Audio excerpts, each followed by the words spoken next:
Let's talk about stress and the developing brain, specifically about the influences and the effects of stress during early childhood. Now, infants can experience stress and sadness and distress in high levels are not good at any point in life. Focusing on early childhood, um, there is such a thing as developmentally appropriate stress. You should get some experience when you're between the ages of 2 and 6, and that's when early childhood is. Between the ages of 2 and 6, you should experience some distress, some frustration, essentially, because you're learning how to deal with such things. And so it's not like a child should never experience any negative emotions. I mean, that's just not a possible goal to shoot for. And so there are developmentally appropriate stressors, like, hey, having to do some simple chores that maybe you don't want to do, having to clear your table after a meal, having to wait for things. Telling a child, no, you can't eat now. We're going to have dinner in an hour. You have to wait until dinner to eat. No, you can't. You can't play with that because that is actually something that belongs to dad. He needs it for work, and that's very expensive, and it's not for you to play with. There are just various things, various stressors, various frustrations that a child has to deal with that they are actually beneficial for cognitive development, for brain development, for cognitive development. They are helpful. So there's essentially good stress and bad stress. And to use some fancy terms that will often be applied to studying adult development, eustress and distress. So basically, for my developmental psychology classes, you're not going to be tested on those terms, but there are terms out there, and just basically there's good stress and bad stress. All right, a lot of it has to do with timing and degree, severity. All right, so there's a difference between having to wait to eat because dinner's not ready yet, and wondering if you're going to eat at all because sometimes you don't get dinner. All right, so some children are in situations where they have higher levels of stress, and it is the bad kind of stress. And so in situations of child maltreatment, and that's an umbrella term for abuse and neglect, this is more traumatic than just your regular level of stress that anybody should experience for development. Excuse me, I'm distracted by a kitten knocking things off of the table. All right, I'm about to stress my kitten by making him get out of the room, perhaps.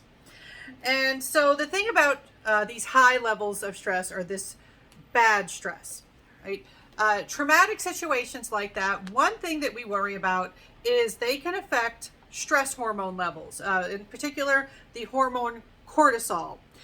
We know that cortisol in high levels, because you have some level of cortisol, but we know cortisol in high levels can have detrimental impacts on development, in particular development of particular pathways in the brain, communication pathways.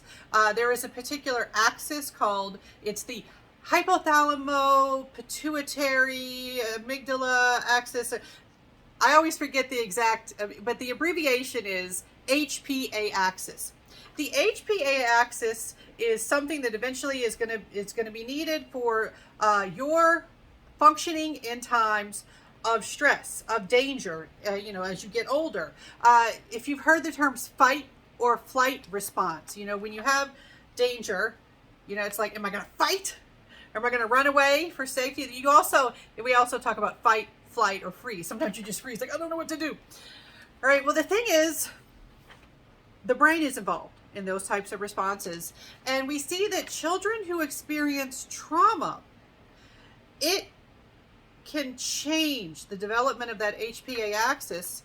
And some people will even say, instead of developing a learning brain, they develop a survival brain. They are constantly in survival mode. And so they're kind of always ready for danger. They're always expecting danger because they experienced a lot of these negative environmental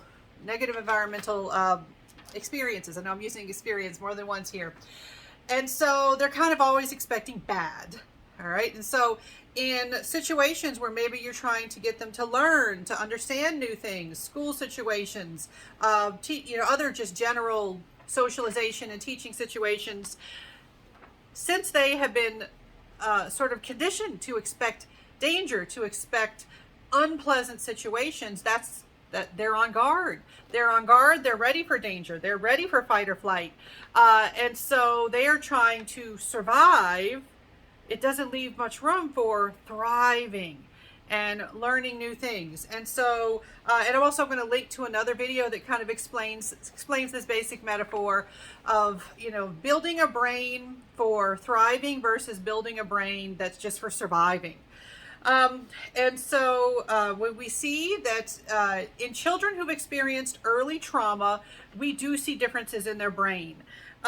In addition to elevated cortisol levels, which could interfere with the development of that HPA axis, we also see shrinkage of various brain regions and also reduction in white matter. Now, this is not a neuroscience class, but that's not a desirable situation to have reductions in white matter. That has to do with whether you have myelinated versus non-myelinated neurons, but it's not a good thing. So shrinkage in various brain regions, reduced white matter, and this is we can't say it's because of the trauma, because of the way we conduct our studies, but we can say there's a correlation, there is a link. You see this in individuals who experienced early trauma. So we have plenty of evidence that has us concerned about early trauma. We shouldn't think that, well, they're a child, they won't remember what's going on, I'm sure they'll be fine. We should intervene. We should try to prevent early trauma. We should try to reduce all the trauma that a child is exposed to so that they can develop for thriving rather than just surviving.